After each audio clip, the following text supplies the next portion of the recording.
The view from the beacon was flawless tonight, a glittering expanse of the city stretching out like a sea of crushed diamonds beneath Cole's bespoke suit. But the ambient jazz couldn't drown out the memory of a buzzing neon sign in the rain or the digital ghost of a photograph his wife tangled in the sheets with a man who was about to lose absolutely everything. Some betrayals aren't answered with screaming matches or broken glass. They are answered with absolute quiet ruin. If stories of shattered vows, dangerous secrets, and the cold price of revenge draw you in, stay with me for this one. The wind sweeping across the rooftop of the beacon was sharp, carrying the metallic scent of impending rain and the exhaust of millions of idling cars below. From 60 stories up, the city looked less like a metropolis and more like a circuit board pulsing with golden, indifferent life. Cole Williams stood near the edge of the glass barricade, a heavy crystal tumbler of bourbon resting in his hand. He didn't drink it. He simply let the ice melt, watching the water beat against the glass. The tailored lines of his charcoal suit moved seamlessly with the wind, a far cry from the stiff polyester uniform that used to chafe his neck. "You're quiet tonight." The voice belonged to Peyton Davis. She slipped into the space beside him, moving with the quiet grace of a predator. Peyton wore an emerald silk blouse and an expression that missed absolutely nothing. In her hand, she held a sleek leather folder. "Just taking in the view." Cole murmured, his voice a low, steady rumble that betrayed none of the turbulence churning in his chest. "The view is the same as it was last week, Cole." Peyton placed the folder on the marble high-top table between them. She didn't open it immediately. She let her hand rest flat against the leather, her dark eyes studying his profile. "The ink is dry on the transfer. As of 11 p.m., we hold 68% of the voting shares. The acquisition is complete." Cole finally turned his head. He looked at the folder, then at Peyton. For 5 years, he had operated with machine-like precision. He had starved his emotions, buried his pride, and let Peyton refine his raw ambition into a weapon. They had acquired a dozen companies together. But this one was different. This was Brock Steele's firm. Cole reached out his fingers, brushing the cool leather of the folder. He didn't need to read the documents. He knew every line, every clause, every devastating consequence it held for the executive board. For Brock. "Did he fight it?" Cole asked, his tone frighteningly casual. "Steele, he doesn't even know it happened yet," Peyton replied, a faint, almost imperceptible smirk touching her lips. "He thinks the board is just restructuring debt. He has no idea the holding company that bought them out is yours. He's expected at the briefing tomorrow morning at 9. Cole looked back out over the edge of the glass. The glittering skyline blurred, replaced for a fraction of a second by the harsh flickering neon of a Quick Mart sign. He could almost smell the stale coffee and the cheap floor wax. He could hear the bell above the door chiming. He could see his own reflection in the convenience store window, tired, overworked, holding a bouquet of cheap gas station roses because he was getting off shift early. And then the memory of his own bedroom. The tangled sheets. Brittany's startled, horrified face. Brock Steele casually pulling on his expensive slacks, looking at Cole not with fear but with profound, suffocating pity. "Come on, man, you had to know she wasn't going to spend her life behind a register with you," Brock had said. Cole hadn't screamed, he hadn't thrown a punch. He had simply turned around, walked out the door, and disappeared from their lives entirely. "Are you going to tell me why this particular acquisition matters so much?" Peyton asked softly, breaking the silence. She stepped closer, the scent of her expensive perfume cutting through the cold air. "You overpaid by $4 million just to ensure the board wouldn't stall. This isn't just business for you." "No," Cole said softly, his thumb tracing the rim of his glass. "It isn't." He finally took a sip of the bourbon. The burn was clean, masking the sudden violent tightening in his throat. He had spent half a decade building an empire out of his own humiliation. Tomorrow he would look into Brock Steele's eyes not as a broken husband, but as his owner. Cole set the glass down. "Tomorrow at 9, then." Peyton held his gaze for a long moment, an unspoken question lingering in the space between them. She nodded slowly. "Tomorrow at 9.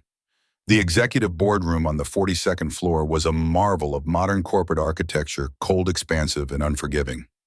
Behind the privacy glass of the adjoining observation suite, the room was dimly lit. Cole stood perfectly still, his hands resting lightly in the pockets of his tailored trousers. Through the clear rectangular panel of the one-way mirror, He had a perfect, unobstructed view of the man sitting at the center of the vast mahogany table. Brock Steele.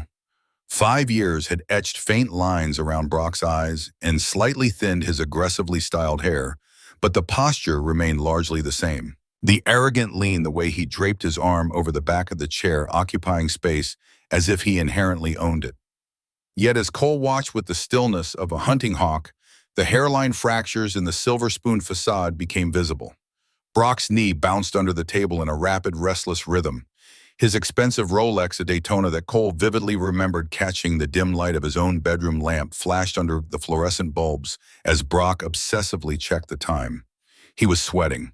It was just a faint sheen on his forehead, but in the climate-controlled chill of a billionaire's holding firm, it was a glaring tell. His division's third-quarter numbers are abysmal. Peyton's voice cut softly through the heavy silence of the observation room. She stood a few feet away, her dark eyes fixed on the tablet in her hands rather than the man behind the glass. He's leveraged to the hilt on 2 mortgages. His trust fund dried up 18 months ago after his father's estate was quietly liquidated to cover debts, and he is currently 90 days past due on his luxury car lease. Cole did not blink. He watched Brock pull out his smartphone, the harsh glow of the screen illuminating the tight, anxious line of his jaw. Brock typed something frantically, his thumb jabbing at the glass, then deleted it entirely and shoved the device back into his breast pocket with a frustrated exhale. He thinks this is a standard portfolio review. Peyton continued, her tone clinical, though her gaze flicked briefly to Cole's rigid profile, studying the tension in his shoulders. He's hoping the new ownership will inject capital into his failing sector to save his end-of-year bonus. He is completely blind. Blind, Cole repeated. The word tasted like ash and copper. In the bright room beyond the glass, Brock poured himself a glass of water from the crystal pitcher on the table. His hand trembled just a fraction of an inch, causing the rim of the glass to clink sharply against the pitcher. Cole felt a dark, pooling warmth expand in his chest. It was a terrifying sensation, this absolute concentrated distillation of power. Half a decade ago, Brock had looked at him like he was a scuff mark on the linoleum, a pathetic, invisible obstacle in the way of what Brock wanted to take. Cole remembered the overwhelming, suffocating helplessness of standing in his own home, smelling another man's cologne on his bedsheets, knowing his checking account held exactly $42. Brock had possessed a world Cole could never touch, and he had used it to crush him. Now, with a single stroke of a pen, Cole had bought that world. He owned the floor Brock paced on the chair he sat in, and the pathetic, desperate paycheck he was currently praying to keep. "Do you want me to send the junior associates in first to soften him up?" Peyton asked, closing her leather folio with a soft, definitive snap. "No," Cole said, his voice dropping to a low, gravelly register. He finally pulled his gaze away from the glass, turning slowly toward the heavy oak door that connected the 2 rooms. He adjusted his cuffs, his movements deliberate, methodical, and entirely unhurried. The ghost of the broken night shift clerk was dead. What remained was something far more dangerous. "I will handle this briefing myself." The heavy oak door of the boardroom swung open with a muffled, expensive click that seemed to suck the air from the room. Brock Steele immediately stood, his hand reflexively darting to the center button of his tailored jacket.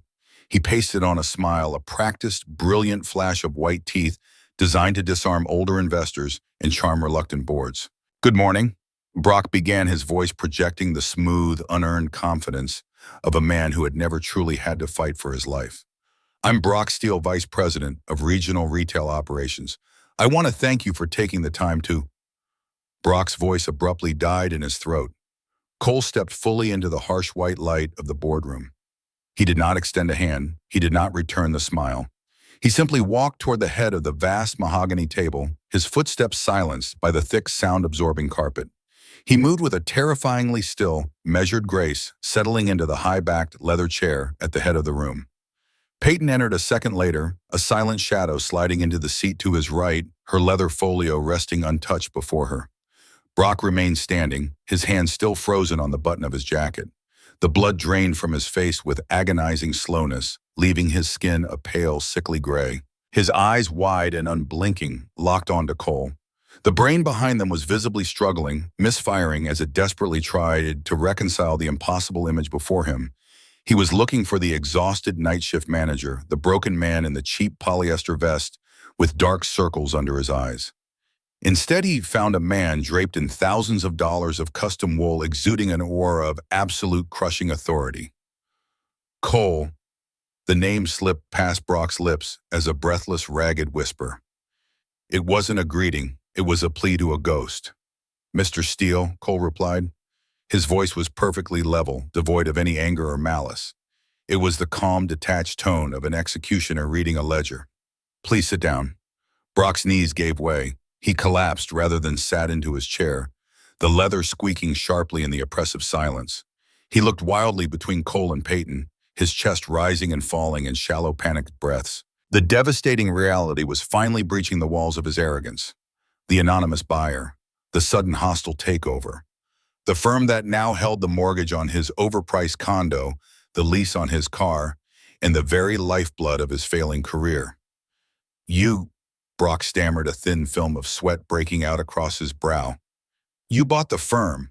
You're the majority shareholder. We are here to discuss your third quarter projections, Mr. Steele," Cole said, ignoring the man's unraveling state entirely. He steepled his fingers, his dark eyes pinning Brock to the chair like a specimen on a slide.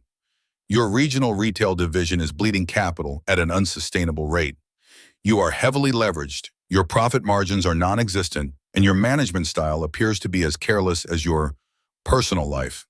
The subtle, deliberate pause before the last two words hit the room like a physical blow. Brock flinched, his throat working as he swallowed dryly. The bravado he had worn like armor for his entire life shattered into useless fragments. "Cole, listen, if this is about Brittany, that was 5 years ago.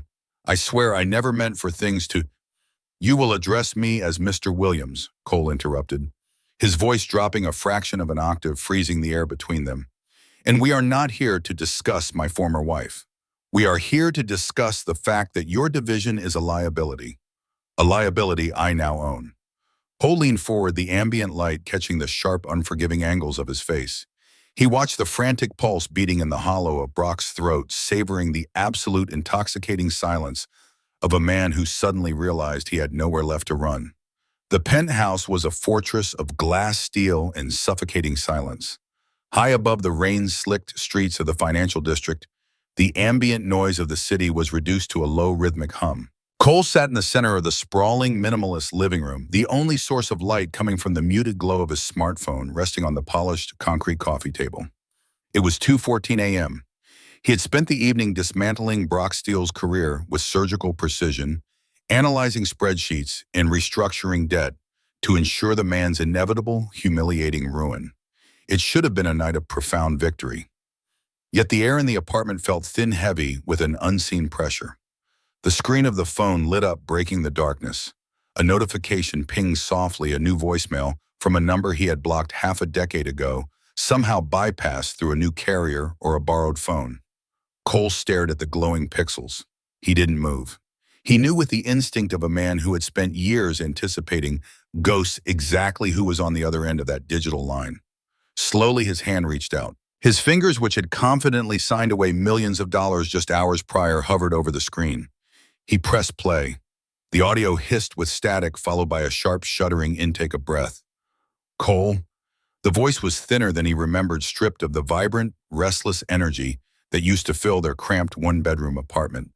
It was a voice hollowed out by regret and exhaustion.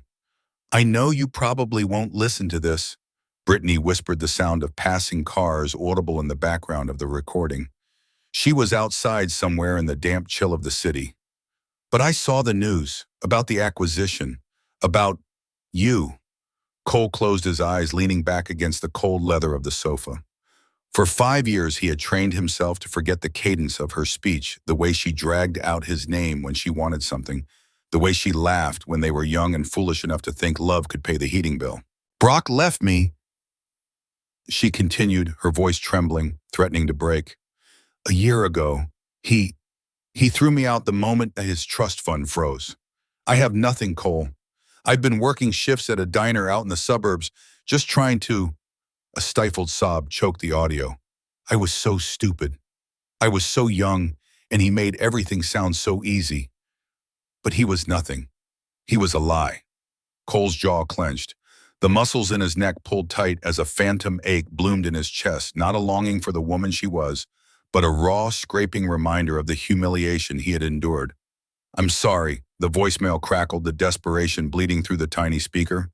I just, I just needed to hear your voice. I needed you to know that I realized what I threw away. Please, Cole, if you have any mercy left for me, just call me back." The message ended with a soft beep. The silence that rushed back into the room was deafening. Cole opened his eyes, staring at the ceiling. The emotional armor he had spent 5 years forging out of pure, unadulterated ambition felt suddenly terrifyingly brittle. The woman who had shattered him was now a broken thing herself, begging for scraps of his attention. This was what he had wanted, wasn't it? Absolute superiority, total retribution. He picked up the phone. His thumb hovered over the screen, the green call button, practically pulsating in the dark. A single tap, and he could pull her back into his orbit, punishing her, or perhaps dangerously trying to find the pieces of the boy he used to be. Instead, his thumb shifted slightly to the right. He pressed delete. The screen went black, but the echo of her voice remained, a ghost refusing to be exorcised from the immaculate, lonely tomb of his success. The heavy metallic thud of a leather-bound financial dossier hitting the mahogany desk shattered the midnight quiet of the executive office. Cole didn't flinch. He remained seated in the deep shadows of his high-backed chair, the faint amber glow of a desk lamp illuminating the sharp lines of his face. Outside the floor-to-ceiling windows, the city was a smear of rain and neon weeping against the glass. "You are liquidating functional supply chains," Peyton said, her voice dropping to a dangerous silken register. She stood on the opposite side of the desk, her posture rigid, her dark eyes flashing with a rare, unfiltered anger. "You canceled the logistics contracts for the entire Eastern Seaboard Retail Division. That doesn't just hurt Brock Steel Coal. That bleeds our quarterly margins by 3%. "It's a necessary restructuring," Cole replied evenly, picking up a silver pen and rolling it between his fingers. "The division was bloated. I'm trimming the fat." "Don't lie to me." Peyton planted her hands flat on the polished wood, leaning in. The scent of her perfume, something dark, floral, and expensive, drifted across the space between them, mingling with the smell of ozone and old paper. "You aren't trimming the fat. You are systematically starving him out. You want him to walk into his office tomorrow and realize he doesn't have the budget to buy paper clips, let alone pay his mortgages. This isn't business anymore. It's pathology." Cole stopped rolling the pen. He set it down with a deliberate, agonizing slowness. "I built this firm to do exactly what I see fit with the assets I acquire." "We built this firm," Peyton corrected, her voice a sharp crack of a whip. "I pulled you out of the mud. I showed you how to weaponize your anger instead of letting it eat you alive. But right now you are letting a ghost from a cheap apartment dictate the moves of a billion-dollar holding company." Cole stood up. The sudden movement was fluid but predatory, pushing the heavy chair back. He walked around the edge of the desk, closing the physical distance between them until he was mere inches away. He expected her to take a step back, to yield to the sheer intimidating presence that made seasoned board members sweat. Peyton didn't move an inch. She tilted her chin up, holding his gaze with a fierce, unwavering intensity. "Is this what you want?" she whispered, the anger suddenly draining from her voice, replaced by something far heavier. "To roll around in the dirt with a man who wasn't even worth your shadow? Does making him bleed fix what she broke?" Cole stared down at her. The air in the room suddenly felt too thin to breathe. He could see the faint pulsing rhythm of the vein at her throat. He could see the exhaustion pooling beneath her eyes, an exhaustion he had put there. For 5 years, Peyton had been his architect, his confidant, his mirror. She possessed her own hidden wounds, guarded just as fiercely as his, and in this quiet, shadowed space, the boundary between professional alliance and raw, dangerous vulnerability began to dissolve. His hand moved before his conscious mind could stop it. Cole reached out his knuckles, brushing the soft silk of her sleeve, his fingers lingering just a fraction of an inch from the warm skin of her wrist. The touch was agonizingly light, yet it sparked like a live wire in the quiet room. Peyton's breath hitched. Her eyes darkened, the sharp edge of the ruthless venture capitalist, melting away to reveal the woman underneath, a woman who saw the broken, bleeding man hiding inside the bespoke suit and did not look away. For a long, suspended moment, neither of them spoke. The silence was thick with the weight of words unsaid of a line they were both terrified to cross. "He took everything from me, Peyton." Cole murmured, his voice a gravelly, broken whisper that he had never let anyone else hear. "He took the things that didn't matter," she replied softly, her gaze dropping to his hand still hovering near hers. "Don't let him take the things that do." She stepped back slowly, breaking the invisible tether between them. She didn't look back as she walked toward the door, leaving Cole alone in the quiet dark, the scent of her perfume lingering like a warning he couldn't afford to ignore. The fluorescent lights of the Human Resources Annex on the 14th floor buzzed with a low grating frequency. It was a room designed for quiet executions, devoid of the mahogany paneling or panoramic city views of the executive suites above. There were only gray walls, a frosted glass door, and a cold faux wood laminate table. Cole sat at one end, perfectly composed in his slate gray suit. Across from him sat Brock Steele. The past 48 hours had aged Brock a decade. His usually immaculate hair was flat, his skin sallow, the knot of his expensive silk tie slightly askew. Between them rested a single thin manila folder. As part of the operational merger, Cole began, his voice devoid of any inflection. "Your regional retail division has been fully dissolved. Your executive title, your company vehicle, and your corporate expense accounts are as of this morning revoked." Brock swallowed hard, his Adam's apple bobbing sharply against his collar. He looked like a man standing on a trapdoor waiting for the lever to be pulled. "So I'm fired. You brought me down to this basement to fire me yourself." "Termination would require a severance package," Cole replied smoothly, his dark eyes entirely unreadable. "And given the catastrophic mismanagement of your division, the board which I control found no financial justification for a payout. However, in the spirit of corporate retention, you are being offered a lateral reassignment." Cole extended his index finger and slid the manila folder across the laminate surface. The friction of the paper made a dry scratching sound in the quiet room. Brock hesitated. His hands trembled slightly as he opened the folder. He scanned the single sheet of paper inside, his eyes darting back and forth across the printed text, the color draining entirely from his face. Position: night shift store manager. Location: Quick Mart. Branch 402 South Side. The silence that followed was suffocating.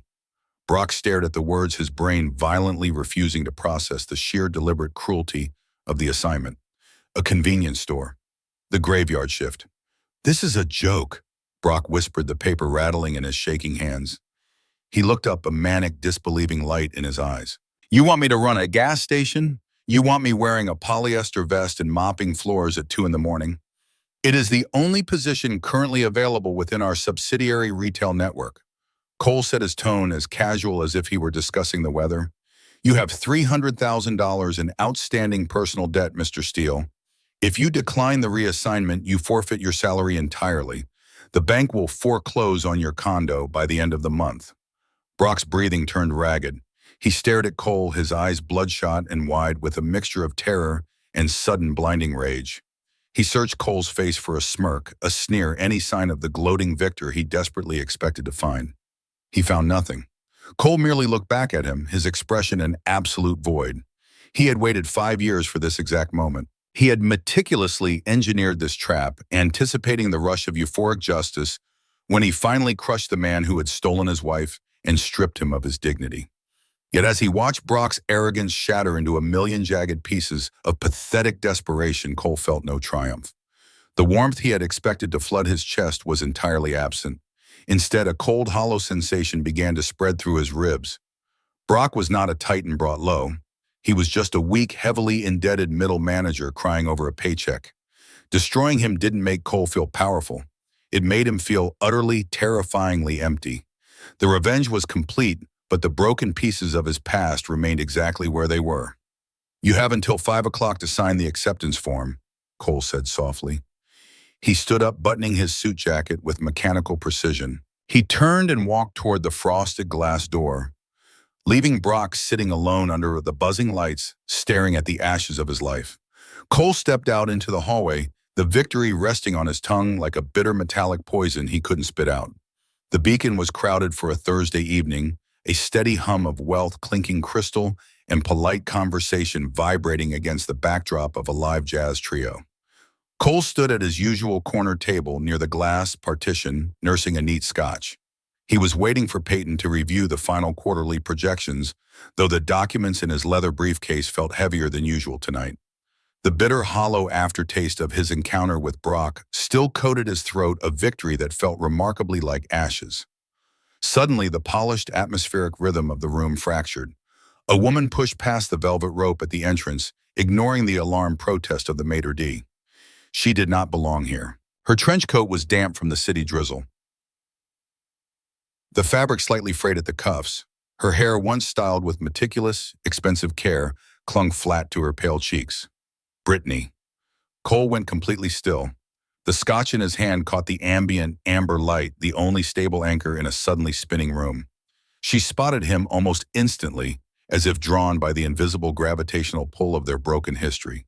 She crossed the floor, her hurried, uneven footsteps painfully out of rhythm with the smooth jazz, drawing the curious, judgmental eyes of nearby patrons. "Cole," she breathed, stopping just a few feet from his table. Her voice was a fragile, trembling thing, completely stripped of the careless entitlement it once held. Cole did not speak. He looked at her, searching for the ghost of the woman who had shattered his world 5 years ago, the woman whose betrayal had fueled his ascent to the top of the skyline. Instead, he saw a stranger, exhausted, diminished, carrying the visible weight of her own catastrophic choices. "They told me you come here," she said, wrapping her arms around herself as if trying to hold her splintering resolve together. "I called your phone. You didn't answer." "You shouldn't be here, Brittany," Cole said. His voice was remarkably quiet, carrying no malice, no rage, only the chilling, insurmountable distance of a locked door. "Please just look at me," she pleaded, taking a desperate step closer. The scent of rain and cheap floral soap hit him, a jarring, sickening contrast to the rich leather and expensive spirits of the Beacon. "I know what you did to Brock. I know you bought his firm and ruined him. But I also know you must still care. You wouldn't have gone to such extreme lengths if you didn't still feel something for us. For me." The sheer, desperate delusion of her words hung heavily in the air. Cole's jaw tightened, a muscle feathering along his cheekline. She actually thought his vengeance was a monument to their lost love, not a tombstone. "You are confusing obsession with grief," Cole said slowly, his dark eyes freezing her in place. "I didn't destroy Brock for you. I destroyed him to erase the man I was when I was with you." Brittany flinched as if he had struck. I know her. Tears finally spilled over, tracking through the faint, uneven smudges of her makeup. "Cole, please. I was wrong. I was so incredibly wrong. I never stopped loving you. Just let me prove." She reached out, her trembling fingers brushing the dark wool of his suit sleeve. Cole pulled his arm back instantly, the movement sharp, visceral, and entirely involuntary. The physical contact made his skin crawl. Movement in his periphery caught his eye. By the shadowed archway leading to the private lounge, Peyton stood in her immaculate ivory coat. She wasn't moving. She simply watched the scene unfold, her expression unreadable, her dark, intelligent eyes pinning Cole to the moment. She was witnessing the wreckage of his past colliding violently with the man he claimed to be today. Cole looked back at Brittany, then past her to Peyton. The choice was sudden and absolute. The past was begging on its knees in the middle of a crowded room, but his future was watching from the shadows, silently daring him to fall back into the dirt. "Leave, Brittany," Cole commanded, his voice dropping to a final resonant octave that left no room for negotiation. He signaled the approaching security guards with a slight, decisive nod. "If you ever approach me again, you will find that I can take away much more than Brock Steele's bank account." He turned his back on her before she could choke out a sob, picking up his glass, his eyes locking onto Peyton across the room as the guards gently but firmly escorted his ex-wife toward the elevator. The underground parking garage beneath the firm's headquarters was a cavern of reinforced concrete and harsh sodium vapor light. At this hour, the VIP level was entirely empty, save for the sleek obsidian silhouette of Cole's Aston Martin, parked near the private elevator banks. The heavy silence was broken only by the rhythmic echo of his leather Oxfords against the pavement. He was exhausted. The encounter with Brittany had left a lingering metallic taste of disgust in his mouth, a stark reminder of the rot he had clawed his way out of. He just wanted to go home to the quiet isolation of his penthouse and forget the look in Peyton's eyes as she watched him confront his past. "Williams." The voice was a harsh, scraping sound that bounced off the concrete pillars. Cole stopped. He did not flinch, but the muscles in his back tightened imperceptibly. He turned slowly. Brock Steele stepped out from the deep shadow of a structural column. He looked nothing like the polished executive who had sat in the boardroom days ago. He wore the same suit, but it was deeply wrinkled, the tie missing the collar unbuttoned. His eyes were bloodshot, rimmed with a manic, feverish exhaustion. He looked exactly like a man who had spent the last 48 hours staring into the abyss of his own ruin. "Mr. Steele," Cole said, his voice flat, devoid of a surprise, "if you are here to renegotiate your reassignment, the Human Resources Department opens at 8. "I'm not going to your damn convenience store, Cole," Brock spat, taking a step forward. His hands were shaking, but his grip was white-knuckled around a thick manila envelope. "You thought you were so smart. You thought you could just buy my life, strip it for parts and watch me crawl." "That is precisely what is happening," Cole replied evenly. He pressed the button on his key fob. The Aston Martin unlocked with a sharp electronic chirp, its headlights flashing in the dim garage. "Go home, Brock." "I don't have a home anymore. The bank locked the doors this morning." Brock shouted, the sound echoing violently. He let out a breathless, broken laugh. "But it gave me a lot of time to think. Time to look into exactly how a night shift clerk managed to acquire a billion-dollar holding firm in 5 years." Cole's hand paused on the handle of his car door. The ambient hum of the garage suddenly felt suffocatingly loud. "You have a very aggressive venture capitalist partner." Brock continued, his voice dropping to a trembling, vindictive whisper. He held up the envelope. "Peyton Davis. Brilliant woman. But she took shortcuts, didn't she? When she funded your first 3 acquisitions, she used capital from shell companies registered in jurisdictions that the SEC would find highly irregular. Fraudulent, even." Cole turned fully around. The air in his lungs turned to ice. He had known about the gray areas. Peyton had shielded him from the worst of the liability, taking the legal risks onto her own shoulders to ensure his ascent. It was a vulnerability they had spent the last 2 years quietly covering up, burying the paper trails under layers of legitimate corporate acquisitions. "I still have friends in forensic accounting," Brock sneered, taking another step closer, emboldened by Cole's sudden absolute stillness. "This envelope contains the routing numbers, the offshore ledger discrepancies, all of it. Enough to trigger a federal audit that will tear Peyton Davis's life apart. She'll lose her license. She'll go to federal prison." The game had shifted. The board had been violently flipped. Brock wasn't aiming at Cole anymore. He was aiming at the only person in the world Cole actually cared about. The realization hit Cole with the force of a physical blow. His relentless obsession with punishing the man who had slept with his wife had directly placed the woman who had saved his life in the crosshairs. He had dragged Peyton into his toxic war, and now she was about to become collateral damage. "What do you want?" Cole asked. His voice was no longer the detached drawl of a corporate executioner. It was low, dark, and dangerously quiet. "I want my division back." Brock breathed, a desperate, feral light in his eyes. "I want my debt cleared, and I want $20 million transferred to a private account by noon tomorrow. Or I send this to the feds and you can watch your precious partner burn." The morning light filtering through the floor-to-ceiling windows of Peyton's office was harsh, offering no warmth. Cole stood near the doorway, the heavy manila envelope from the parking garage feeling like a lead weight in his hand. He had barely slept, his mind churning through a dozen ruthless strategies to neutralize Brock without triggering the federal audit. But as he looked at Peyton, the brilliant, ruthless architect of his empire, all his strategic confidence evaporated. Her desk, usually a controlled chaos of legal pads and financial dossiers, was entirely clear. A single sleek leather briefcase sat next to a stack of perfectly aligned documents. Peyton stood by the window looking out at the city skyline, a cup of untouched black coffee cooling on the sill. She wore a severe black blazer, her posture rigid, projecting an impenetrable fortress of calm. "He has the routing numbers from the first 3 acquisitions," Cole said, his voice breaking the heavy silence. "He wants $20 million in his division back, or he goes to the SEC. Peyton didn't turn around immediately. She watched the distant traffic on the freeway, the miniature cars moving in endless, indifferent streams.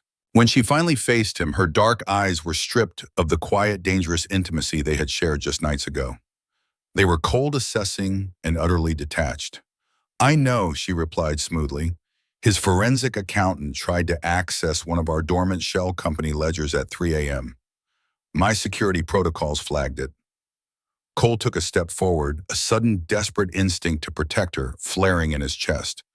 I will handle it. I'll bury him in litigation or I'll pay him off from a ghost account. You won't be exposed, Peyton. I swear to you. No, you won't, she said softly, walking over to the desk.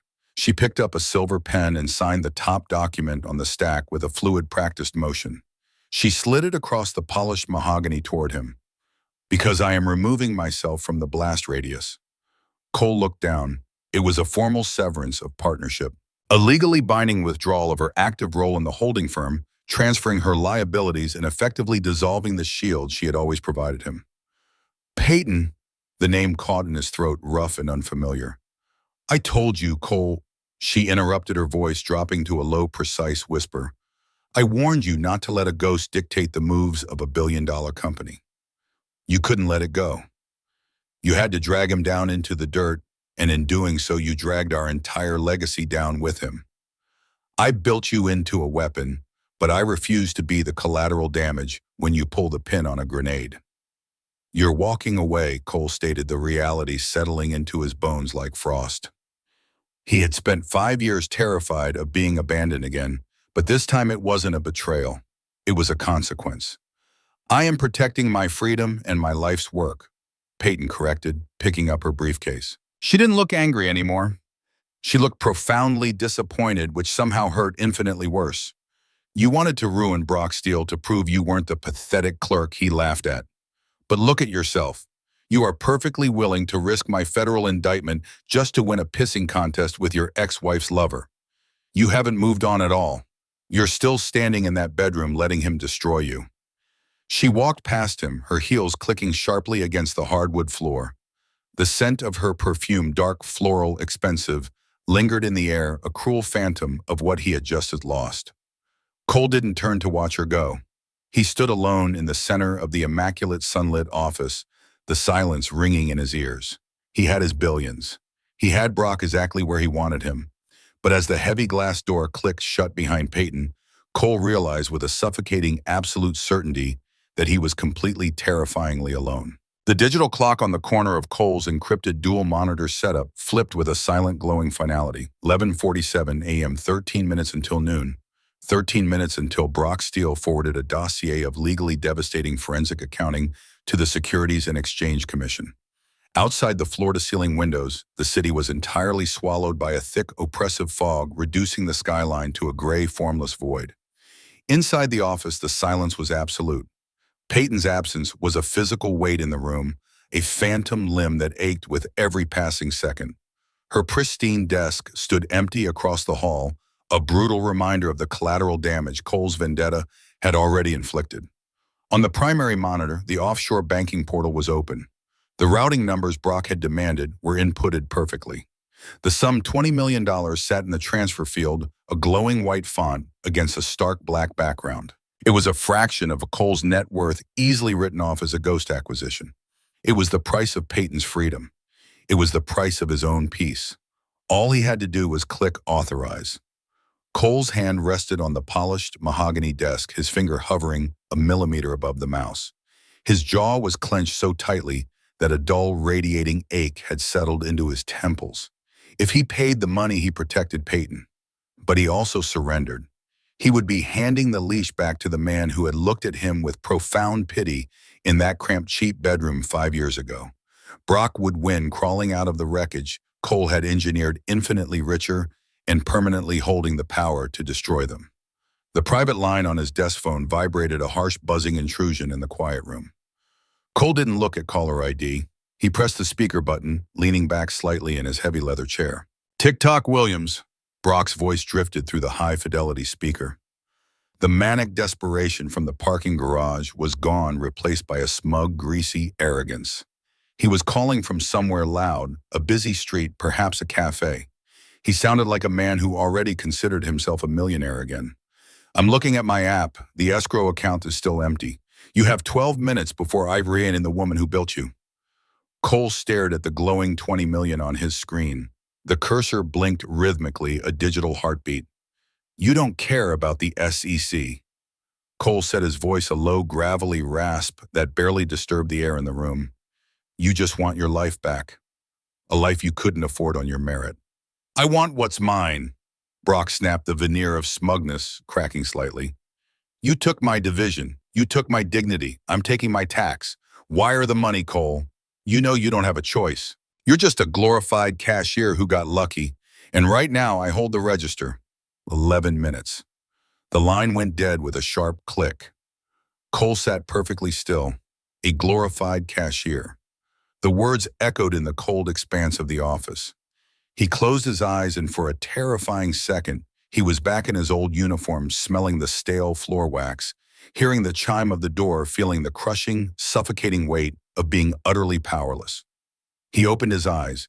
He looked at the empty doorway where Peyton had stood yesterday, telling him that he was still trapped in that bedroom, letting a ghost destroy him. She had been right. He had built a billion-dollar fortress just to hide a broken man inside.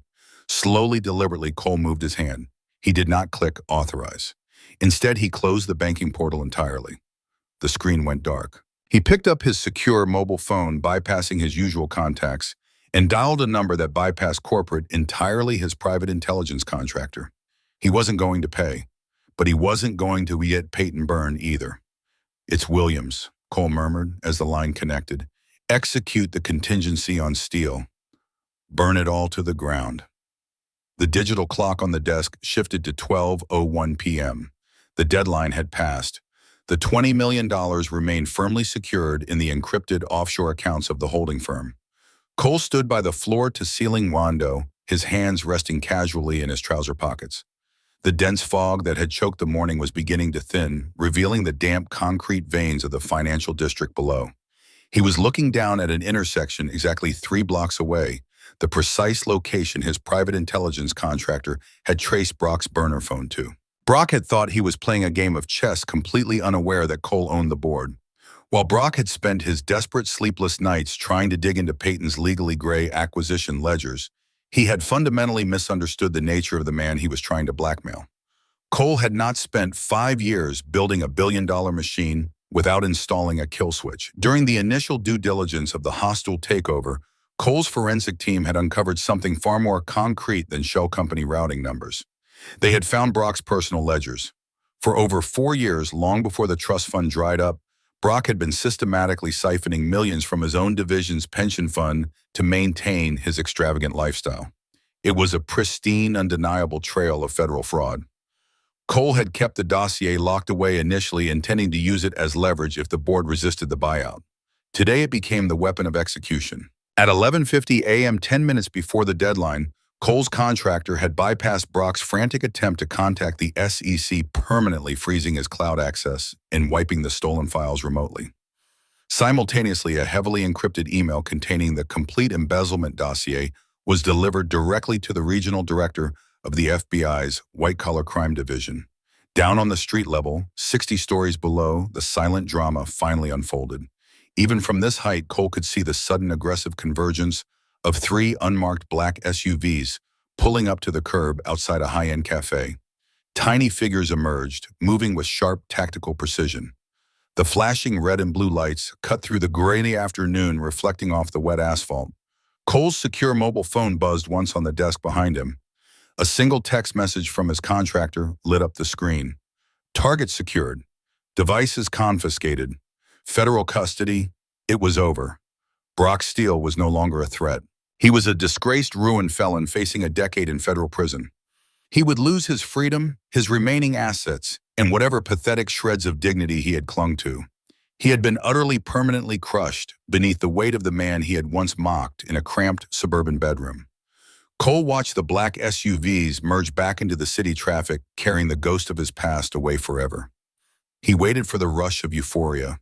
He waited for the vindication, the profound sense of justice, the healing warmth that was supposed to flood his chest and finally close the wound that had been bleeding for half a decade. Nothing came. The air in the office was just as cold and thin as it had been an hour ago. The silence was just as deafening. Cole turned away from the glass, his eyes sweeping across the massive, immaculate room. His gaze landed on the empty doorway where Peyton had stood, her dark eyes filled with a quiet, devastating disappointment before she walked out of his life. He had won the war. He had protected her legacy. But as he looked at the empty leather chair across from his desk, Cole realized the terrifying truth. The revenge had not fixed him. The ashes of Brock Steele's life offered absolutely no warmth. He was still the same broken man, just trapped in a much more expensive cage, having sacrificed the only woman who had ever truly seen him for a victory that meant absolutely nothing. The heavy gold-plated fountain pen felt remarkably light as it glided across the thick parchment. Cole sat alone at the massive mahogany desk, the city skyline behind him now swallowed by the encroaching twilight. He didn't hesitate. With a few deliberate strokes, he signed away his 68% voting shares of the holdings firm, legally transferring the entire architecture of his empire into Peyton Davis's private trust. He closed the leather folio. The silence in the office was no longer suffocating. It was simply empty. The ghost of Brock Steele had been exorcised by federal authorities hours ago, and the phantom memory of Brittany crying at the rooftop bar had finally faded into irrelevance. Cole stood up, leaving the folio on the center of the desk for the legal team to process in the morning. He walked out of the executive suite without looking back, leaving the bespoke armor of his vengeance behind. The drive to Peyton's neighborhood was a blur of neon reflections, bleeding across the wet windshield of his Aston Martin. For 5 years, every move he made had been calculated, driven by a coal-burning need to prove he was no longer a victim. Tonight, as he pulled into the visitor parking of her upscale brownstone, he felt a terrifying, unfamiliar lightness. He was not a billionaire conqueror anymore. He was just a man stepping out of the wreckage of his own design. The elevator ride to the 4th floor felt like the longest ascent of his life. He stepped out into the quiet carpeted hallway, the ambient hum of the building a stark contrast to the sterile buzz of his corporate headquarters. He stopped in front of door 4B. He didn't have a plan. He didn't have a strategic negotiation tactic. He only had a devastating truth. Cole raised his hand and knocked the sound echoing dull and heavy in the corridor. A minute passed. Then the deadbolt clicked. The door opened slowly. Peyton stood in the doorway, framed by the warm amber glow of a floor lamp inside her apartment. She wore a simple gray cashmere sweater, her dark hair loose around her shoulders, the severe guarded venture capitalist completely gone. Her eyes, usually so sharp and unreadable, widened a fraction as she took in his appearance. His tie was missing. The top buttons of his shirt were undone, and the immaculate composure he had worn like a shield for half a decade was completely shattered. "Cole," she said, her voice a soft, cautious whisper that seemed to pull the oxygen from the air. "I transferred the shares," Cole said. His voice was rough, unpolished. He didn't try to hide the exhaustion trembling beneath his words. "The holding firm, the subsidiaries, the assets, they are in your trust. You have absolute, unrestricted control." Peyton stared at him, the weight of his confession settling in the narrow space between them. "Why would you do that?" "Because you were right," he murmured, taking a half step closer, the scent of the rain clinging to his coat. "I built all of it just to burn down a house I hadn't lived in for 5 years. I let the worst night of my life dictate every day that followed. But I'm done. I don't want to hold the register anymore, Peyton. I don't want to fight ghosts." He looked down at her, stripping away the final layer of his pride. "I want to be here," he whispered, "with you, if you'll let me." Peyton held his gaze for a long, suspended eternity. The disappointment that had clouded her eyes that morning slowly dissolved, replaced by a deep, resonant understanding. She saw the boy who had been broken, the man who had turned himself into a weapon, and finally the person standing before her bleeding and real. She didn't speak. She simply stepped back, leaving the door open, a silent, profound invitation into a life that was finally entirely their own.